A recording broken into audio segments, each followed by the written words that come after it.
Chinese Defector-Spy reveals how to spot Beijing's agents.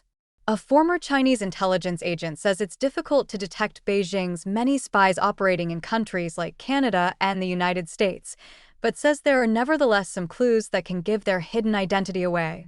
The former agent, who goes by the pseudonym Eric, defected to Australia in 2023. Eric worked for China's Ministry of Public Security for more than 10 years, spanning from 2008 until he was recalled to China in 2022, he told the Epoch Times. He says he was a pro-democracy activist and was forced to work for the Chinese regime and defected when the conditions allowed. During his time as an undercover agent, Eric monitored dissidents abroad. One of his assignments involved monitoring overseas Chinese dissident Hua Yong, who openly criticized the Chinese Communist Party and leader Xi Jinping. Hua's case became high-profile in Canada when he later died while kayaking off the BC coast in late 2022. Eric said that while he couldn't be certain whether Hua's death was a murder or an accident, the possibility that the CCP could be behind Hua's death cannot be ruled out. The RCMP has said the death isn't suspicious. Detecting China's spies. Eric told the Epoch Times in Chinese that determining whether someone is operating as a spy outside China can be very difficult and can even require extensive effort for professional intelligence agencies. Some spies are well disguised, and each spy's abilities are different. For those with high capabilities, it can be extremely hard to detect them, he said. He noted, however, that intelligence systems in authoritarian states have inherent defects and weaknesses that individuals working as undercover agents can't fully overcome. For example, spies can't always make decisions on their own, and in many cases must seek approval from their higher-ups, he said. Testing to see whether an individual can make decisions on their own is one way to determine whether that person is a spy, Eric said. With some matters, Beijing's agents may only respond with vague words or verbal promises and will not make an immediate decision on the spot because they must first report to their superiors, he said. This gives overseas dissidents a way to test people, see whether someone can make decisions on the spot in important matters, Eric said. If a person can't decide many things by themselves and has a very long reaction time, the suspicion that they might be an agent increases. He also noted that poorly disguised agents may appear guilty or evasive in conversation, with shifty eyes and hesitation, but detecting these indicators requires personal experience and intuition. Canada, one of China's key targets. Eric said Canada is one of Beijing's key targets due to its lenient immigration policies, less robust counterintelligence capabilities compared to the United States, and its membership in key organizations, such as the Five Eyes that are highly sought targets of the CCP. Canada is, in the eyes of the CCP, a relatively easy country to infiltrate, Eric said. Its immigration policies, for instance, are more lenient and inclusive compared to other members of the Five Eyes alliance. That gives the CCP more opportunities to send people and establish networks. He said the United States has far more robust intelligence and counterespionage capabilities than Canada does, giving Beijing more room to operate in Canada. Infiltrating Canada would also allow the CCP to access sensitive data from Canada's allies shared through alliances, such as the Five Eyes, of which the United States is also a member, he said. Because of Canada's proximity to the United States, the CCP sometimes prefers to send agents there first. It's safer to enter and exit the United States from Canada than to operate directly under America's powerful counterintelligence scrutiny, he said. Given all these factors, it's no surprise that CCP infiltration in Canada is particularly serious. Chen Yonglin, a former Chinese spy, said in 2005, around the time he defected to Australia, that the CCP operates 1,000 spies in Canada. China scholar Charles Burton told the House of Commons Procedure and House Affairs Committee on November 27 that the Chinese regime has a much larger diplomatic footprint in Canada than any other country, except for southern neighbor and close ally the United States.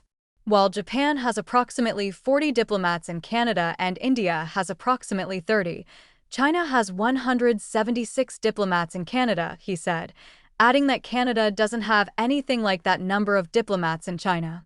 The question is, are Chinese diplomats so inefficient that they need such large numbers to engage in legitimate diplomatic function, Or is it that about 70% of them are engaged in espionage, influence operations, harassment of Canadians of Chinese origin, and other things which are not consistent with their diplomatic function? Burton said. Eric told the Epoch Times that all the provincial public security departments and ministries in China send people abroad, not just the central authorities. The total number of people working for Beijing in Canada could exceed 1,000 if all those who cooperate with the Chinese regime's work are taken into account, Eric noted, adding that this includes those who recruit students to monitor classmates, file reports, or go to dissident gatherings to take photos, harass, and create disturbances. He added that Falun Gong is a prime target of the CCP, with the regime closely monitoring practitioners overseas. When dealing with dissidents inside China, Beijing relies heavily on technical tools like surveillance cameras and big data, he said. Meanwhile, China relies more on human intelligence and cyber operations by planting malware on computers with weak cybersecurity systems when dealing with dissidents abroad, he added. The former China operative said Canada and allies could confront the issue more effectively if they give it appropriate priority. If Western governments, including the Five Eyes countries, take this issue seriously, I believe they do have the capacity to counter CCP espionage, Eric said, noting that Western intelligence agencies need to collaborate and engage with Chinese communities and targeted groups to combat Beijing's infiltration. No country can effectively counter the CCP alone. The CCP often uses a human wave strategy in intelligence work due to its large population. Even a country as large as the United States may find it challenging to handle this alone. Cooperation and intelligence sharing among allies are essential, he said.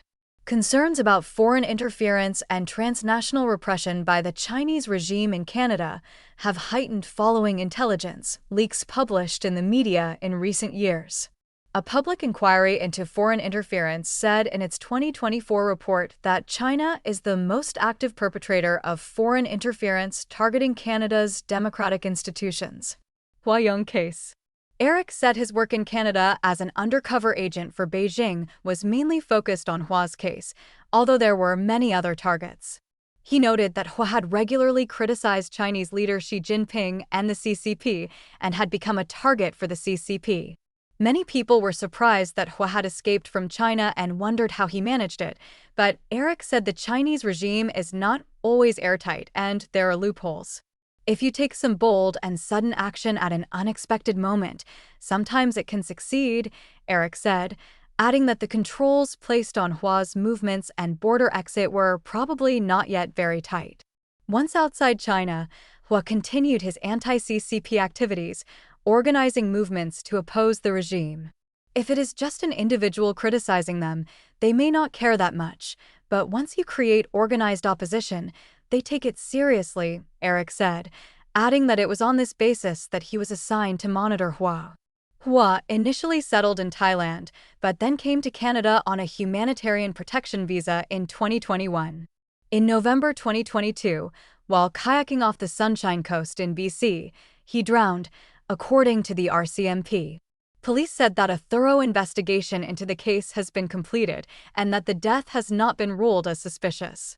Eric says he still has his suspicions about the case, adding that there have been other teams of Chinese secret agents in Canada working on Hua's case.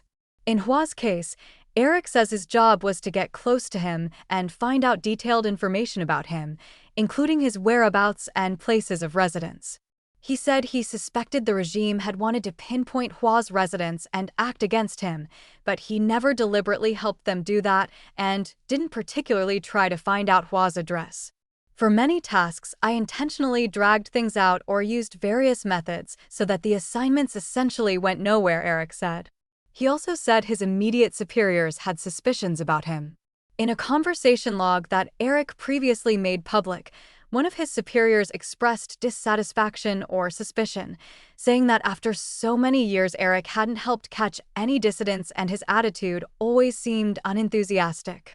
However, Eric said that even if his superior had suspicion, he couldn't open a formal investigation into Eric, since if the investigation revealed a problem with Eric, the superior would be implicated as it would also be his responsibility. Even if he has doubts, He may not investigate for fear of affecting his own interests, he said. Leaving the CCP. Before becoming an undercover agency, Eric said he was pro-democracy and had an anti-communist mindset. He had joined the pro-democracy group, but he said the Chinese regime found out and pressured him to work for them by threatening to put him in prison and involve his family. I chose to make a temporary compromise. I actually had a plan in mind at the time. First make a verbal compromise, bow my head for the moment, and then see what to do later, Eric said. He says he was recalled to China in 2022 and his assignments began to dwindle, and by early 2023, he severed ties altogether and defected to Australia.